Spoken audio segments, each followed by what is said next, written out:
유튜브에 포크포크라고 하는 계정에 올라온 한 영상이 있습니다.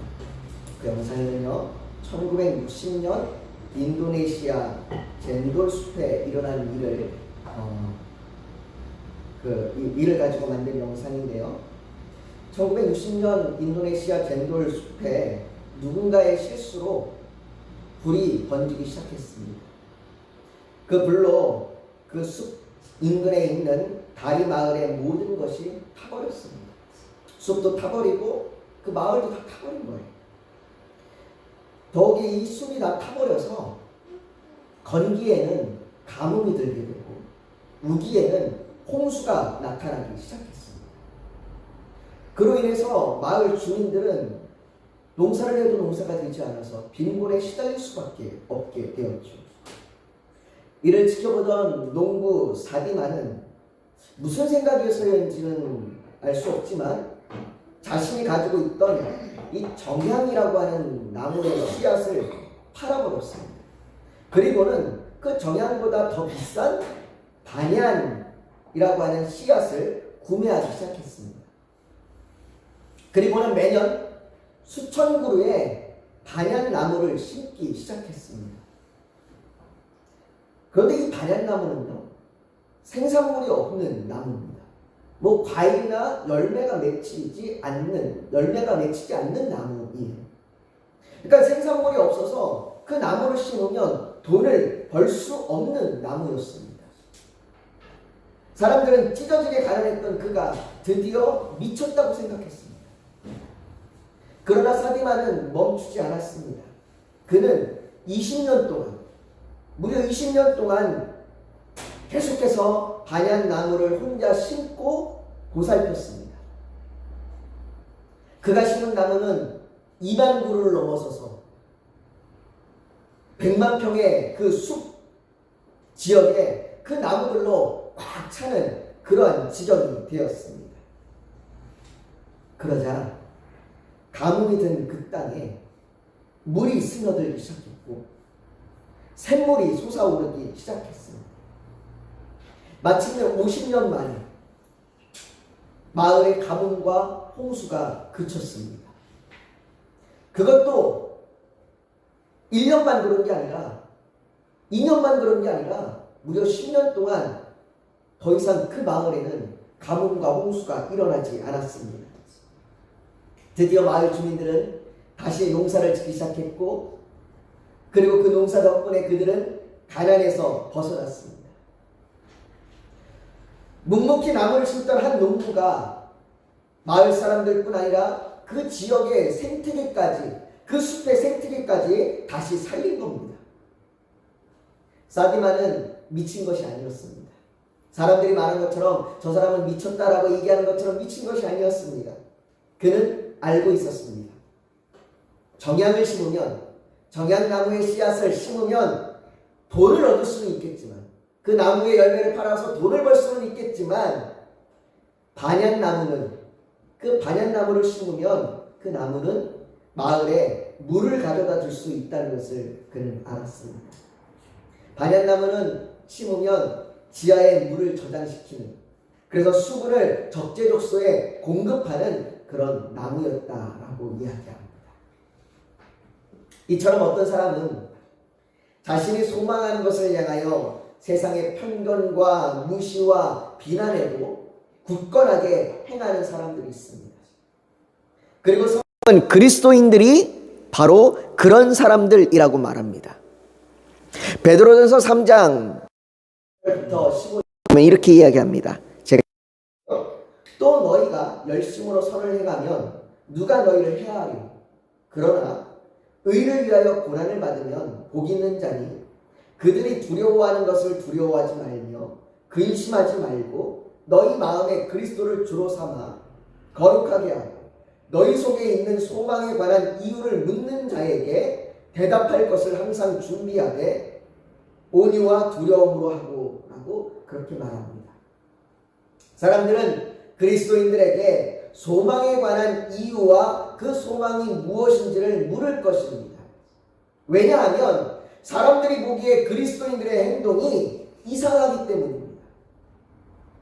앞에 이야기에서 마을 주민들이 사디만을 보고 이해할 수 없었던 것처럼 도대체 왜 그리스도인들이 그렇게 행동하는지 사람들은 이해할 수 없을 것입니다.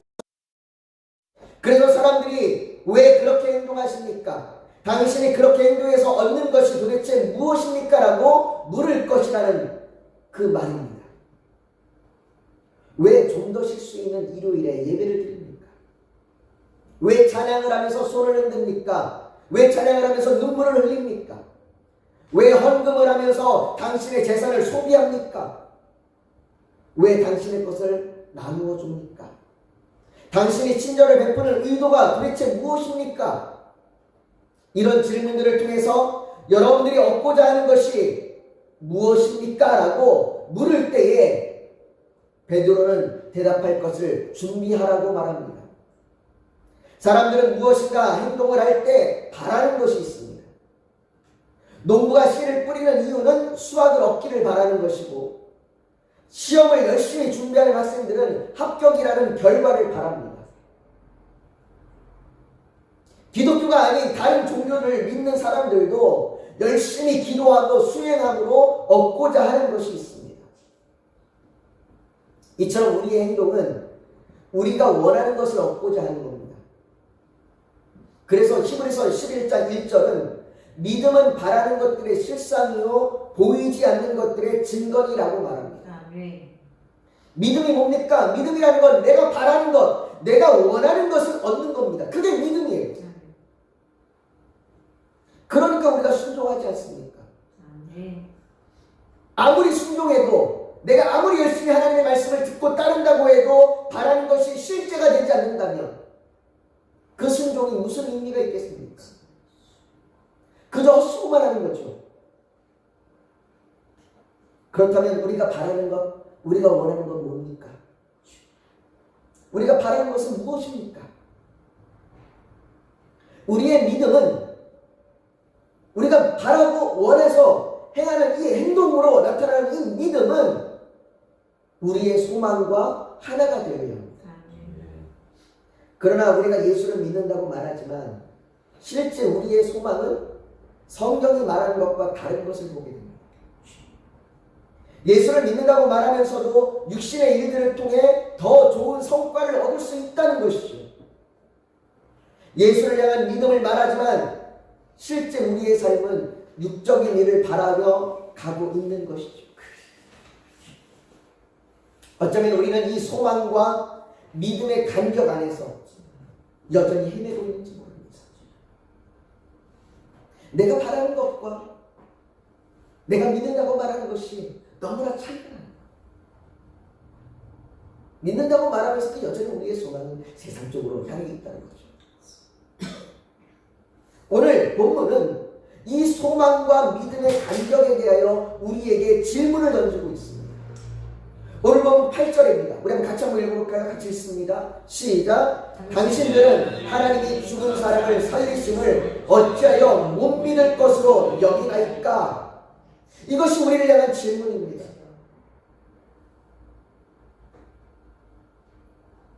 가이사랴에 갓 부임한 베스도는 바울의 문제로 고심하였고 재판을 통해서도 바울의 죄를 찾을 수가 없었습니다. 하지만 바울이 가이사에게 상소했기 때문에 상소문과 함께 바울을 로마에 보내야 했습니다. 그러나 문제는 그 상소문을 뭐라고 적어야 되는지 그 상소문을 채울 수 있는 것이 매우 어려웠습니다. 왜냐하면 죄가 없기 때문에 그 상소문에 도대체 죄가 없습니다 이렇게 채울 수도 없고 도대체 뭐라고 채워야 되냐, 그에게 난감한 문제였습니다. 베스도는 그 문제를 해결하기 위해 바울의 신문을 아그리빠에게 요청했습니다.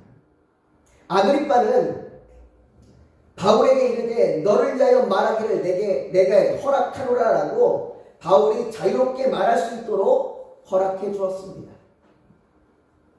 지금까지 바울은요, 뭔가 말할 때마다 자기의 변론을 할 때마다 사내들인에 속한 사람들의 반대에 부딪혔습니다.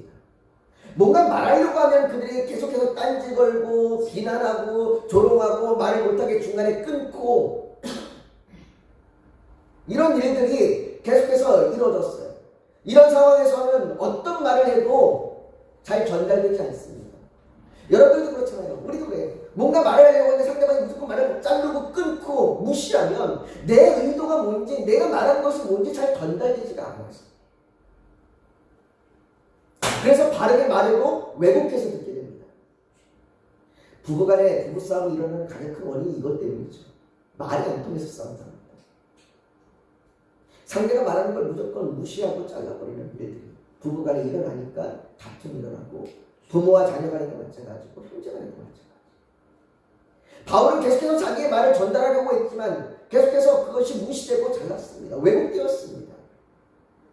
여러분, 상대에게 아무리 원하는 것을 말해도요, 상대방이 말을 자르고 듣지 않고 무시하면 그 상대는 내가 무엇을 원하는지 알 수 없습니다. 상대가 원하는 것이 뭔지 모르는데 내가 좋아하는 것을 아무리 가져다 준다 한들 그게 무슨 소용이 있겠습니까?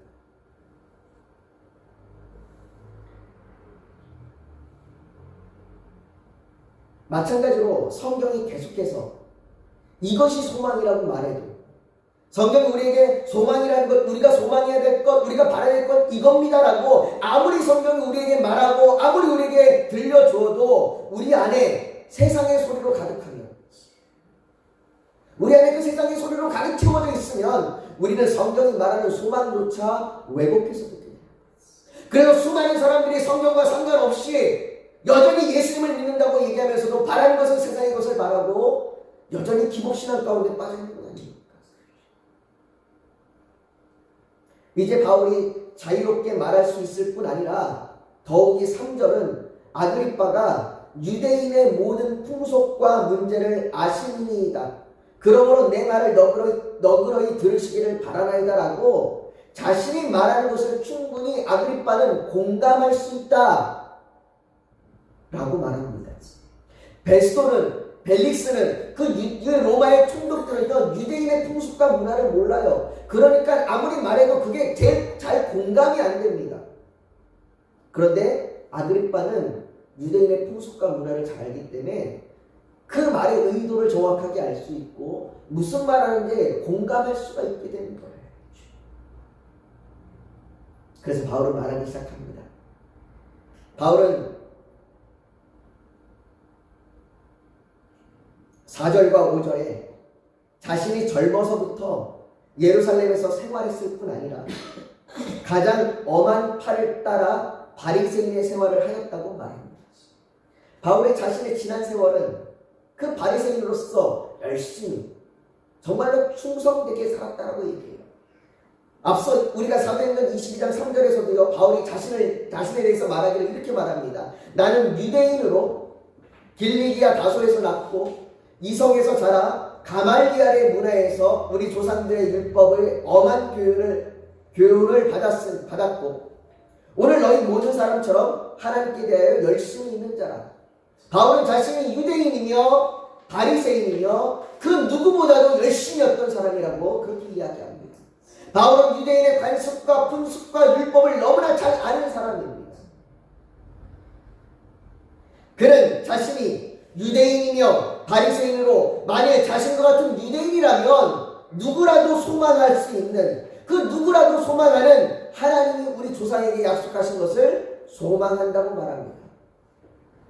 나의 소망이 너희들과 다르지 않다. 너희가 소망하는 것, 모든 유대인들이 소망하는 것, 모든 바리새인들이 소망하는 것이 나도 소망하는 거다 라고 그렇게 말합니다.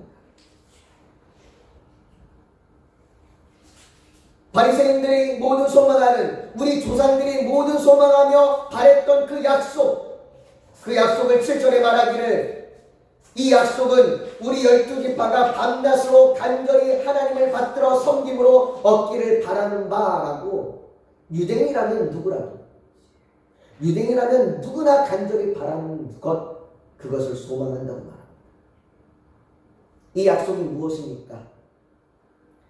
이 약속은 하나님께서 메시아를 통해서 자신들뿐 아니라 조상들까지도 구원하신다는 겁니다. 어떻게 말입니까? 어떻게 이미 죽은 조상들까지, 이미 죽어버린 아브라함과 이삭과 야곱까지 하나님께서 구원하실 수 있습니까? 부활 때문에. 아멘. 죽은 자를 살리시기 때문에. 아멘. 그래서 유대인들은요, 마지막 때에 모든 죽은 자들이 살아날 것을 믿었습니다. 그들은 이 모든 자들이 살아날 것을 소망했습니다. 요한복음 11장에 보면 나사로가 이미 죽은 후에 예수님께서 오십니다. 그때 오셔서 슬퍼하는 마르다에게 말하기를 내 오라비가 다시 살아나리라 라고 그렇게 말씀합니다. 그런데 이 말씀에 마르다가 대답하기를 이렇게 대답해요. 마지막 날 부활할 때에는 다시 살아날 줄을 내가 아나이다. 이게 유대인들이 가지고 있는 생각이에요. 아, 마지막 때가 되면, 그때 부활하게 되면 그때는 모든 자들이 다 살아날 거다. 우리 죽은 오빠도 살아날 거고 나도 살아날 거고 우리의 조상들도 살아날 거다 라고 믿는 것, 이것이 모든 유대인들의 소망이었습니다. 유대인들, 특히 바리새인들이 가지고 있는 부활에 대한 소망입니다. 예수님을 믿는 사람들만 부활에 대한 소망이 있었던 것이 아니라 모든 유대인들, 모든 바리새인들은 다 이 부활에 대한 소망이 있었습니다.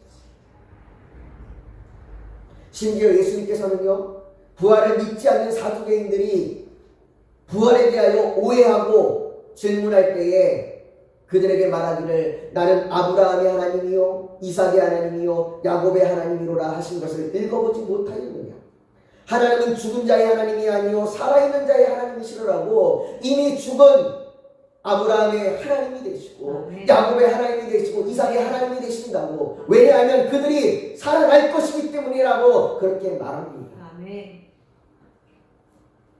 이것이 유대인들의 가진 소망이었습니다. 그들은 하나님께서 이 일을 하실 것을 믿었습니다. 그리고 하나님께서는 능히 그렇게 하실 능력이 있으신 분이심을 믿었습니다. 그런데 바울은 지금 바로 이 소망 때문에, 이 부활의 소망 때문에, 유대인들이라면 다 믿는, 다 소망하는 그 부활의 소망 때문에 재판을 받고 있습니다. 바울이 7절 후반부에 말합니다. 아그리빠 왕이여, 이 소망으로 말미암아 내가 유대인들에게 고소를 당하는 것입니다. 바울이 고소를 당하는 이유가 뭡니까? 바울이 재판을 당하는 이유가 너희들이 소망하고 나도 소망하는 그것 때문에 내가 지금 재판을 받는다라고 말합니다. 도대체 왜 그들은 마지막 때에 하나님께서 죽은 자를 살리실 것을 소망하면서, 그것은 소망하면서 지금 예수 그리스도께서 살아나신다는 것은 믿지 못합니다. 왜 그들이 소망하는 것이 이미 예수 그리스도를 통하여 시작되었다는 것을 왜 믿지 못합니까? 바울이 말하듯이 당신들이 하나님이 죽은 사람을 살리심을 어찌하여 못 믿을 것으로 여기나이까? 이것이 그들이 가진 소망과 믿음의 간격입니다. 그들은 부활의 소망을 믿으면서도, 믿는다고 말하면서도 지금 부활하여 살아나신 예수 그리스도를 믿지 못합니다. 이게 그들의 간격이에요. 바울에게 이 소망은, 이 부활의 소망은 멀지 않습니다. 멀리 있지 않습니다. 예수 그리스도를 통하여 가까이 있습니다. 마지막 때에 이루어질 부활의 소망이 아니라 지금 예수 그리스도를 통하여 이미 이루어진 부활의 소망입니다. 예수 그리스도는 그 부활의 소망의 실제입니다. 아멘.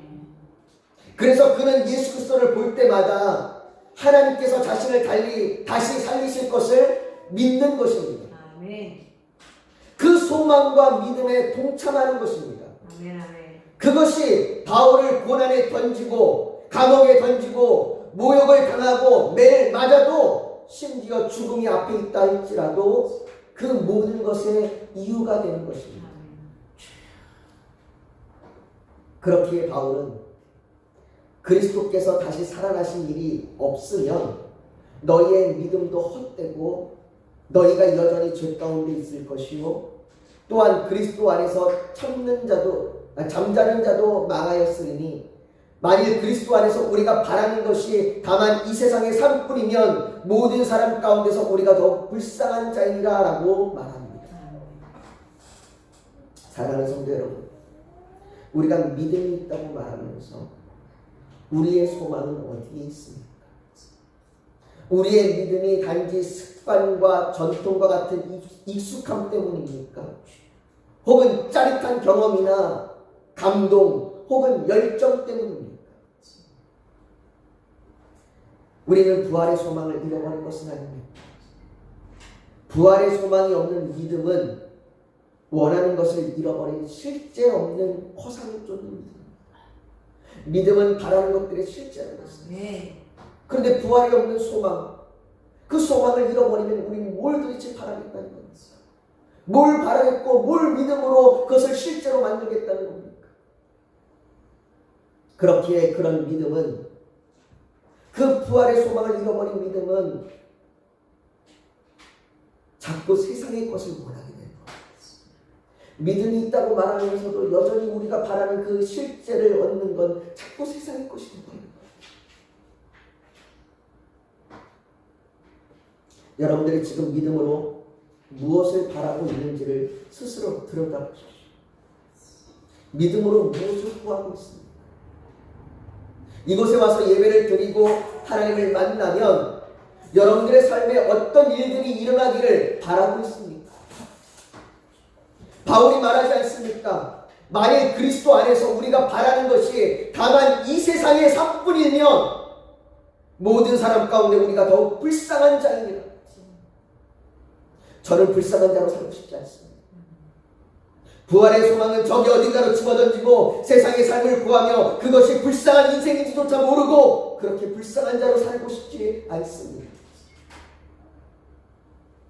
출애굽한 이스라엘 백성들은 40년 동안 광야만 뱅글뱅글 돌면서 무엇을 먹을까, 무엇을 마실까, 어떻게 하면 애국에서 누렸던 것을 다시 누릴까, 그렇게 세상의 삶만 원하다가 그 세대가 여호수아 갈렙만 제외하고 그 아무도 가나안 땅에 들어가지 못했습니다. 그들에게 가나안 땅의 소망은 허상이 되고 말았습니다. 가나안 땅을 정탐하고 돌아온 사람들의 말에 그들은 두려워 애국으로 돌아가기를 소망하며 믿음에 가야 할 길을 놓쳐버립니다. 가나안 땅의 소망을 잃어버리자 애국을 소망하게 됩니다. 부활의 소망을 잃어버리면 세상의 삶을 소망하게 됩니다. 그래서 우리가 믿음이 잘못된 소망을 바라기 시작하면 그 믿음은 잘못된 믿음입니다. 여러분 기억하십시오. 믿음은 내가 원하는 것의 실제입니다. 아멘. 예수님께서는 우리에게 말씀하십니다. 또 제자들에게 이르시되 그러므로 내가 너희에게 이르노니 너희 목숨을 위하여 무엇을 먹을까, 몸을 위하여 무엇을 입을까 염려하지 말라. 목숨이 음식보다 중하고 몸이 의복보다 중하니. 가나안 땅에 들어가기를 소망했던 그들이 광야에서 뭘 먹을까, 뭘 입을까, 우리에게 먹을 것이 없습니다, 입을 것이 없습니다, 다시 애국으로 돌아가길 바랍니다. 정탐꾼들의 소리를 들으니 두렵고 떨리다라고 그렇게 무엇을 먹을까 염려하고 그냥 그 한 사람 한 사람에게 예수님이 말씀하시기를 그것으로 염려하지 말라, 그것들을 소망하지 말라라고 얘기합니다. 우리가 소망해야 할 것은 세상입니다. 다만 너희는 그의 나라를 구하라. 아멘. 그리하면 이런 것들을 너희에게 더하라. 아멘. 주님은 우리가 소망해야 될 것이 애굽이 아니고 세상의 삶이 아니고 부활을 소망하라고, 아멘. 하나님 나라를 소망하라고 이야기합니다. 아멘. 사랑하는 성도 여러분, 우리의 소망은 살리시고 그의 백성에게 생명을 주실 것이라고 믿으며 그 일에 우리도 참여하기를 원하는 것입니다. 그 외에 다른 어떤 것도 중요하지 않기를 원합니다. 우리가 하나님과 영원히 함께하기를 원합니다. 우리가 그 소망이 우리의 믿음이 되는 것은 예수 그리스도께서 죽으시고 부활하심으로 이미 그 일을 시작하셨습니다. 예수님의 제자들과 바울과 또한 수많은 믿음의 선진들이 그 소망의 실제가 되었음을 믿음으로 보았기 때문입니다. 그 소망이 믿음으로 실제가 되는 이 간격이 하나가 될 때 아멘. 우리가 이 땅을 살아가면서 과거의 후회와 상처, 현재의 방황과 공허, 미래의 불안과 염려로 살아가는 인생이 아닌 예수 그리스도의 말씀이 내 인생의 명확한 아멘. 타인의 시선이 아닌 하나님 자신을 보고 아멘. 하나님으로 기뻐하고 하나님이 주신 능력으로 나를 가장 잘 아시는 주님의 인도함을 받으며 살아갈 수 있습니다. 그래서 이번 한 주도 저와 여러분들이 부활의 소망이 믿음으로 실제가 되는 이 분명하고 놀라운 삶을 살아가기를 간절히 원합니다. 아멘. 그 은혜가 충만하기를 간절히 축복합니다. 아멘. 이 시간 우리 같이 사랑하는 성도 여러분, 우리가 바라는 것, 우리가 원하는 것이 무엇입니까? 그 바라고 원하는 것, 그것이 우리의 믿음의 실제입니다. 그것이 우리의 믿음의 실체입니다. 우리가 바라고 원하는 것이 부활의 소망이 되길 바랍니다. 오늘 바울이 얘기했던 것처럼 왜 너희가 소망하는 것을 믿지 못하느냐? 그 질문이 우리에게 탄식과 아픔이 되는 것이 아니라 내가 소망하는 것이 내가 믿음입니다. 아멘. 내가 부활을 소망하고 그 부활의 소망을 믿으며 나아갑니다. 아멘. 그래서 내가 예수 그리스도로 살아가고 예수 그리스도로 살아갑니다. 내가 그 믿음이 흔들리지 아니하도록 내 그 소망, 이 소망과 믿음의 간격이 하나가 될 수 있도록 나를 도와달라고, 나를 인도해달라고 우리 생각해 같이 합심하여 기도하며 나아가기 원합니다. 같이 기도하겠습니다. 여러분 잠시 고개 숙여 더 묵상하기를 원합니다. 오늘 하나님 앞에 나의 소망과 믿음의 간격이 하나가 되길 원합니다. 내가 부활의 소망을 간절히 원하고 바라기에 내가 믿는 삶이 그 부활의 삶이 되기를 원합니다. 그래서 말씀이 내 기준이 되고 하나님의 시선이 나의 시선이 되고 하나님으로 기뻐하고 하나님이 주신 능력으로 주님의 인도함을 받으며 살아가기를 원합니다. 그 소망과 믿음이 하나가 되는 삶, 그 삶이 나의 삶이 되기를 간절히 원하오니 주님 나를 도와주시옵소서, 나를 인도하여 주시옵소서. 내가 그렇게 나아가기를 소망합니다. 믿습니다. 결단합니다. 그렇게 고백하는 그 고백이 있다면 가슴에 손을 얹어 하나님 앞에 표현하기 원합니다. 또 오늘 예배를 드리러 나오면서 기도의 제목 소원이 있어서 주님께 맡기기를 원하신다. 오늘 포기해 얹기를 원합니다. 육신이 연약하면 그 아픈 곳에, 그 병든 곳에 믿음으로 손을 얹기를 원합니다. 오늘 하나님께서 성령으로 우리 사이를 운행하시며 우리를 만지시고 치료하여 주실 줄 믿습니다. 거룩하신 아버지 하나님, 우리의 소망과 믿음이 하나가 되기를 원합니다. 아버지 하나님, 우리가 바라고 원하는 것이 세상의 삶이 아니라, 그래서 불쌍한 삶을 살아가는 인생이 아니라 부활을 소망하게 하여 주시옵소서. 소망하기 때문에 우리가 믿는 그 믿음이 예수 그리스도를 따라가는 믿음이 됩니다. 살아계신 그 주님을 따라가는 믿음이 됩니다. 죽으셨으나 다시 살아가신 그 부활의 소망을, 그 주님을 따라가는 삶이 됩니다. 아버지 하나님, 그 삶을 살아가기를 소망합니다.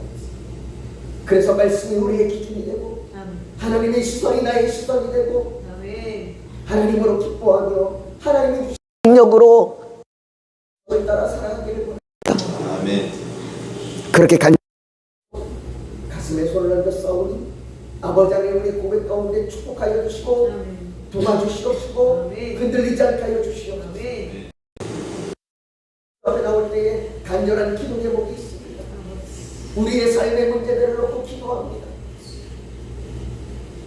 아버지 하나님, 우리의 삶의 문제들 가운데에 우리가 온전히 주님으로 인하여 기뻐함을 누리게 하여 주시옵소서. 삶의 문제들이 상적하여 우리를 엄습하고 두렵게 할 때에 우리가 그것을 인하여 두려워 떨지 않게 하여 주시옵소서.